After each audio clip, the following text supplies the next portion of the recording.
Hello guys, how are you? I'm Hardeep Singh. Welcome back to your own YouTube channel.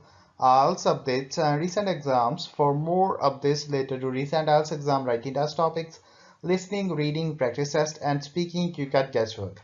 Please, guys, participate in everyday listening and reading practice test to achieve your desired band score in your actual IELTS exam. Please hit the like and subscribe button. Press the bell icon for the upcoming notifications. Don't forget like, subscribe and share my YouTube channel and my Facebook page, IELTS updates and recent exams. Part 1. You will hear a conversation between Simon and Lisa. First, you have some time to look at questions 1 to 10.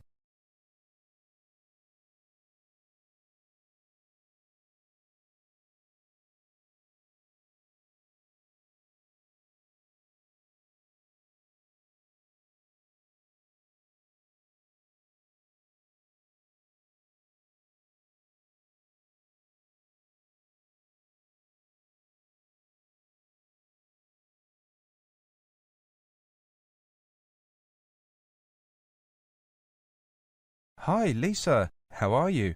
You look a little puzzled. Hi, Simon. I am. You're familiar with the campus, aren't you? I can't figure out where anything is. Well, let me give you a hand then. Which places do you need to know? First, I need to know where the library is. I haven't registered yet. All right. You know where the North Gate is, don't you? Yes, it's up that way, about 200 metres. Sorry, Lisa. I'm afraid it's in that direction, and it's about 500 metres away. Well, that begins to explain why I can't find anything. So, the South Gate. North. Then it's a little towards the West Gate. You can't miss it, because it's really big and has a large sign on it. OK, I'll take your word for it. The second place I need to find is the Sports Centre. That's in the southwest part of the campus. It's easy to see because there's the outdoor athletics stadium nearby. OK, next I need to know where Churchill Building is. That's where I have my lectures tomorrow. That's back by the library. You know the building, the McDonald building, where our department is? Yes, that's right by the East Gate, isn't it? Right. Well, the Churchill building is opposite. Well, almost opposite that. Not that small building directly opposite. No, the larger one beside it. Got it. OK, last one. Where's the cafeteria? I know it's next to the bookshop. And can you see the bookshop? Well, hang on.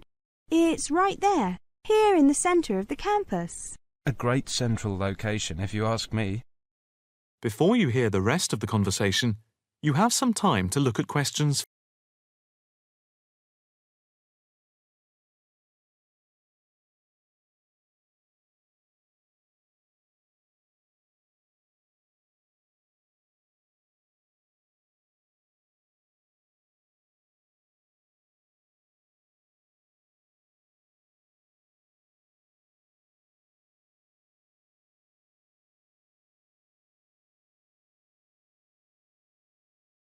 What time is the library open? It's open from 8 a.m. until 10 p.m. And the cafeteria? 8 a.m. until 7 p.m. Is that every day? Someone said that it isn't open so long at the weekends.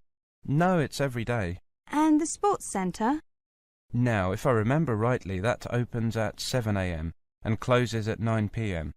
But the outdoor athletics field can only be used during daylight hours, since there's no floodlighting. You play sports, don't you, Simon? I do. I've signed up for the football team trials this coming weekend, and I was on the athletics team at school. When are the trials? I don't play football, but I enjoy watching. They're on Saturday, starting at 10 a.m.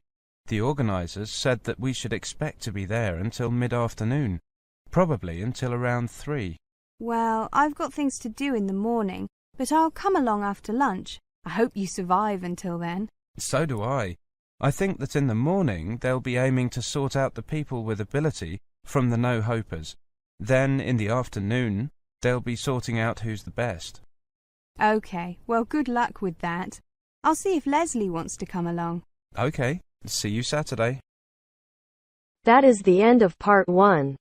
You now have half a minute to check your answers.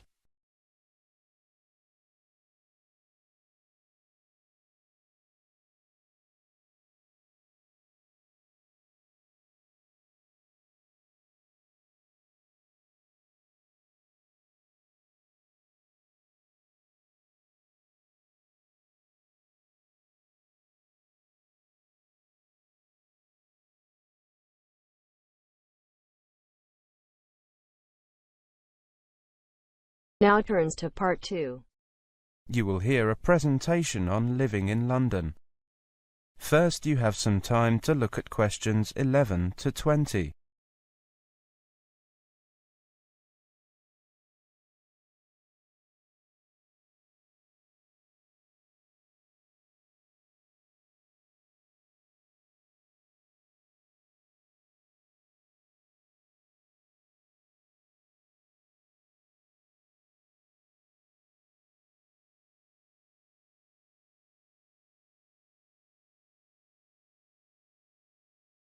Welcome to this latest lecture on living in London. Today we're going to look at transport, and I'd like to start with the London Underground system, also called the Tube because of the shape of the tunnels.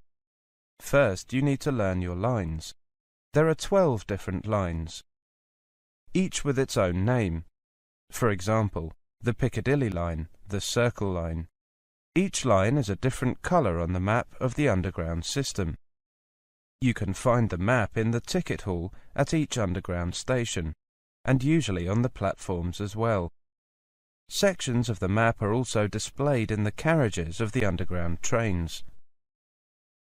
Before you begin, it helps to know which line you are starting on and on which line your destination can be found.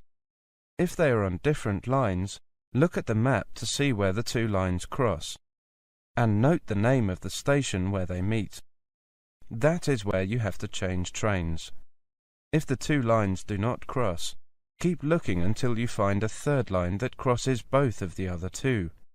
Then you will need to change trains twice. You can buy a ticket from one of the automatic machines or from the ticket office. Either way, you need to know the name of the station you are going to. You also need to know whether you want a single ticket, which is valid just to get you to your destination, or a return, which gets you there and back again. Fares are based on a zone system. The more zones you travel through, the more expensive your fare is.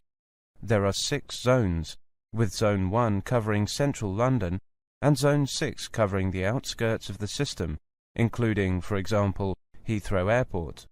Most of the underground maps show which stations are in which zones. A single ticket for travel through all 6 zones currently costs £4. Depending on how far you are travelling and how many journeys you need to make, it may be cheaper to buy a one-day travel card, which gives you unlimited travel on all London Underground and bus services. The day you buy it. A one-day travel card covering all 6 zones currently costs £8. You can also buy an Oyster card. This is the best option if you are going to be in London for a long time. You get a discount on all tickets, usually about 10%. And you don't have to queue to buy tickets. Just buy credit for your card and then use it as directed when you enter and leave underground stations at the start and finish of your journeys. Before you hear the rest of the conversation, you have some time to look at questions.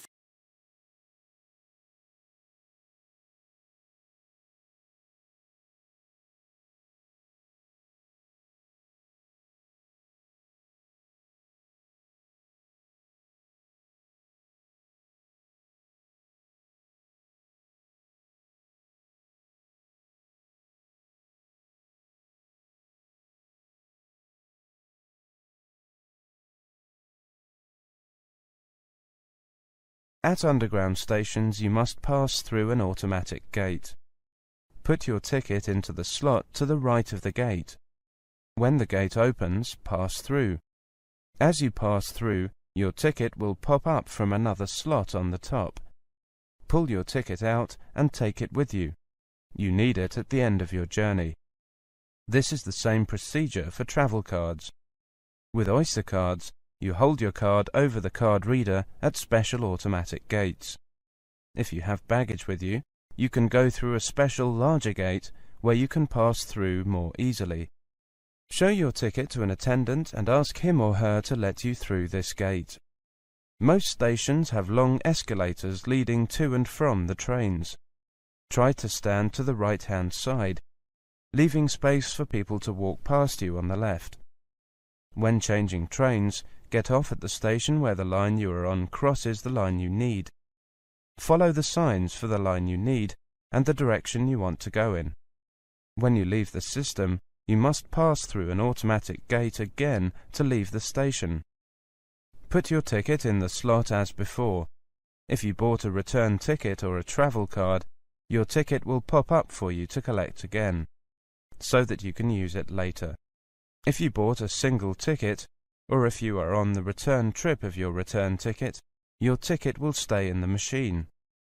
To find out more about the London Underground, check the official website, www.thetube.com. This site also has the map and information in numerous foreign languages. Now, let's move on to... That is the end of part 2. You now have half a minute to check your answers.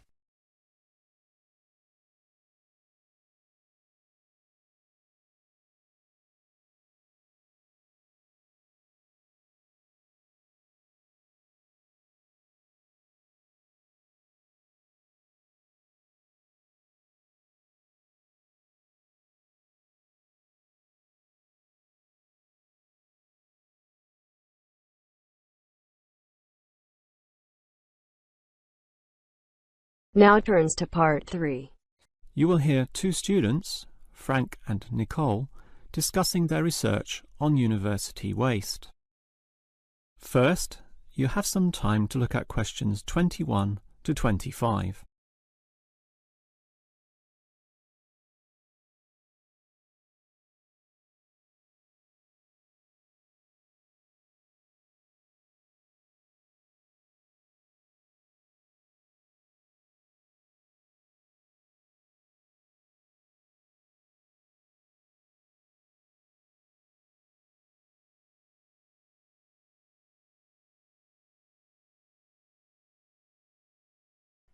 Hi, Nicole.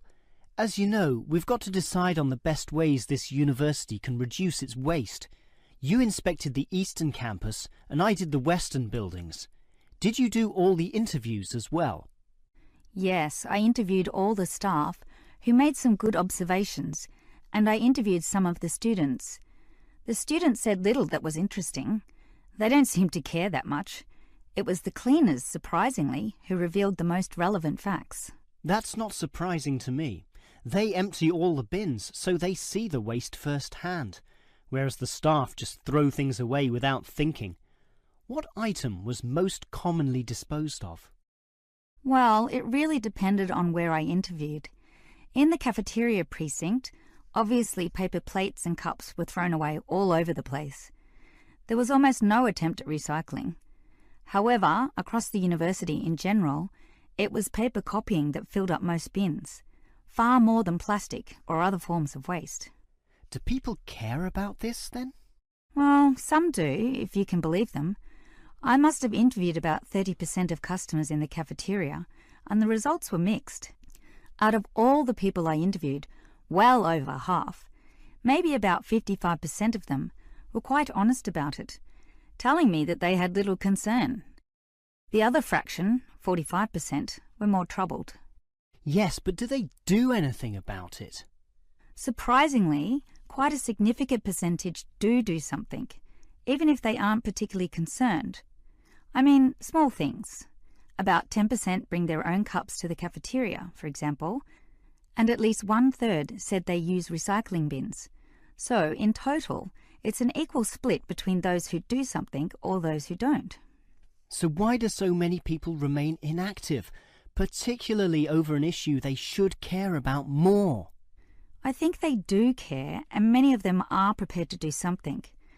Obviously, there's an element of laziness, but I'd say that it's relatively small. If they knew what to do, and if stringent systems existed, or if the importance of this was made clearer to them, I'm sure you'd see a much larger percentage of people actively working towards helping our environment. Well, there's cause for optimism at least. Before you hear the rest of the conversation, you have some time to look at questions 26 to 30.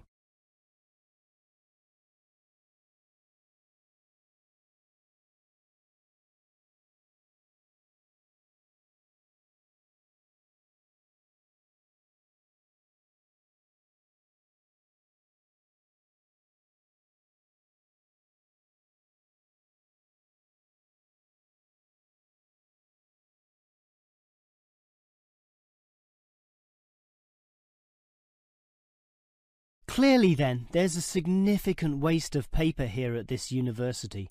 So I've worked out one practical suggestion which could help reduce it, specifically the waste from the excess photocopying. Let me hear it then. Obviously, for a start, we've got to ensure that everyone, including the staff, without exception, copy both sides of a page. We can't tolerate single-sided copying. It's just far too wasteful. Absolutely. Just more trees being chopped down. But as people are doing copying, there may be adjustments and practice copying, producing single-sided copies or blank pages not wanted and not intended for use. These need to be deposited into a tray for intended recycling. You know, for recopying onto the blank side of the page. But people don't usually do that. I'm afraid it's just human nature. No matter how unimportant the copying is, they'd prefer to use fresh paper. Yeah, I agree with you, which is why you need to display these papers right in front of everyone with a clear sign, "Please reuse," to make it easy for them to do so. They still won't do it. I know. That's why you take some of these papers and regularly stack them inside the copier in a special tray once a day, say in the morning. Well, that's getting better, making it easier for them to use the paper. But still, I'm afraid many won't. That's why you allow everyone to select this tray when copying. You distribute numbers or codes to every person, giving them special access to this recycling tray. Every time they use papers from this, it's tallied up to their account. I know I'm sounding a bit negative, or even cynical here, but why should they bother using that tray? Because the person who does the most copying from this recycling tray gets, say, a cinema pass or lottery ticket or some other sort of reward. Oh, right. Now that's a system which might just work. Let's trial it in the office and see what happens. That is the end of part 3. You now have half a minute to check your answers.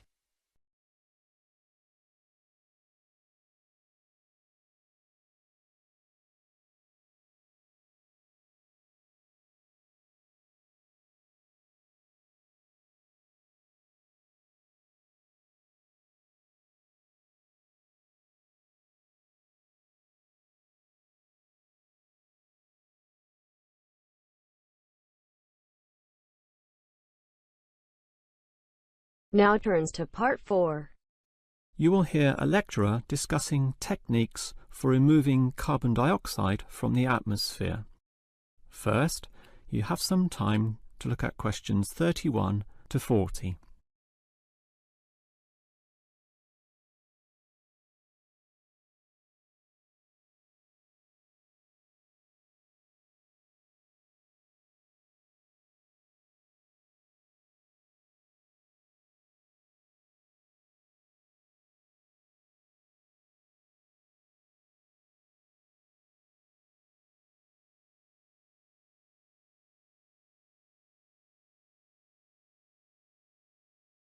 We all know about the role of carbon dioxide in causing global warming.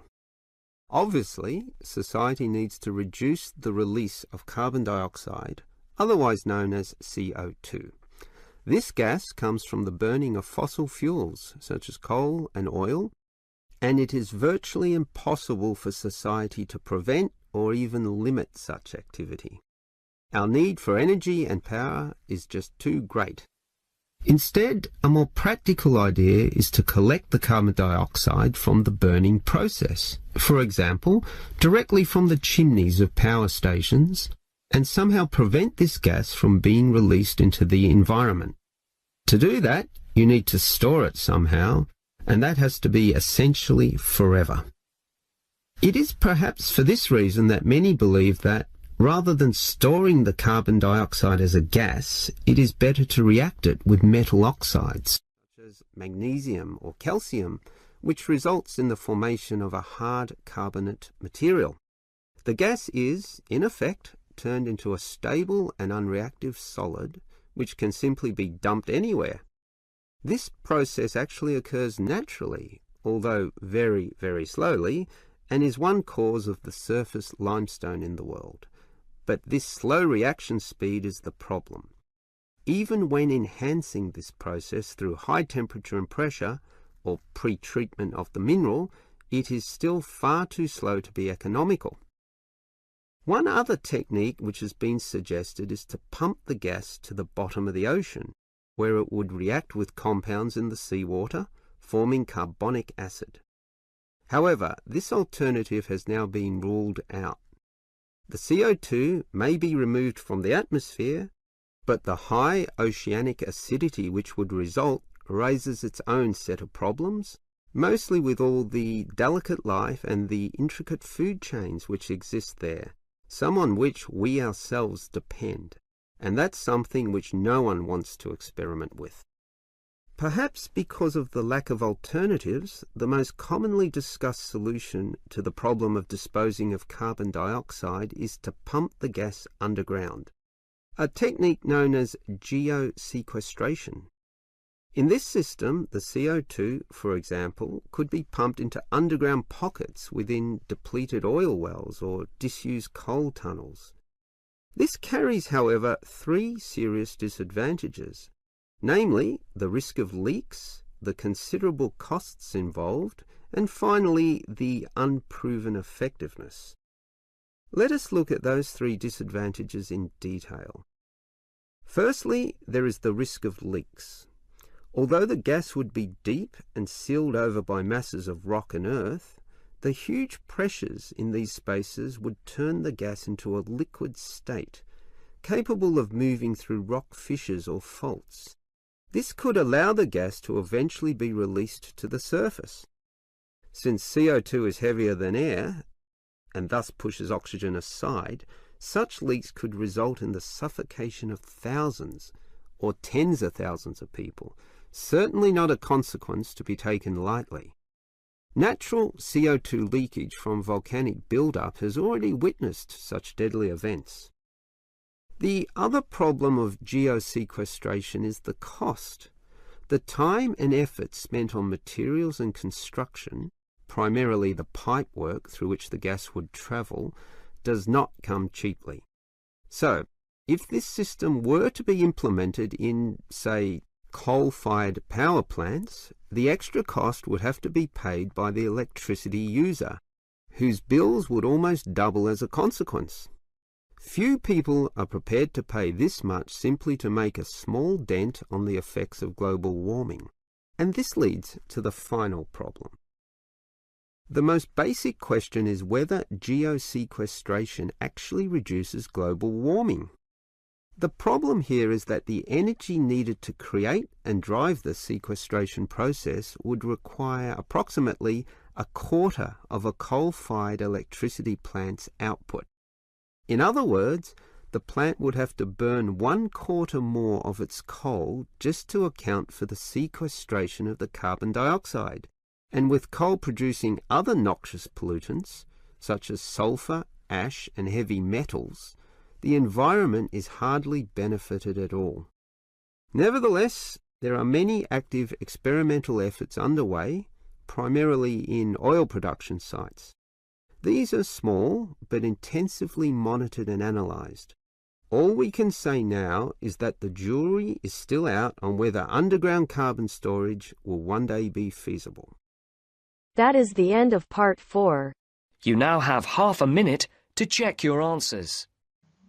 So guys, don't forget like, subscribe and share my YouTube channel and my Facebook page, IELTS updates and recent exams. For more updates related to recent IELTS exam writing test topics, listening, reading, practice test and speaking, you got guesswork. Please guys, participate in everyday new IELTS listening and reading practice tests to achieve your desired band score in your actual IELTS exam. For more IELTS material, visit my official website www.ieltsupdatesandrecentexams.com. The link is given below in the description. If you need PDF files of latest IELTS material, then please join my Telegram channel. So guys, please write your score below the comment section. Again, thanks for listening. God bless you all guys. Stay tuned, stay safe.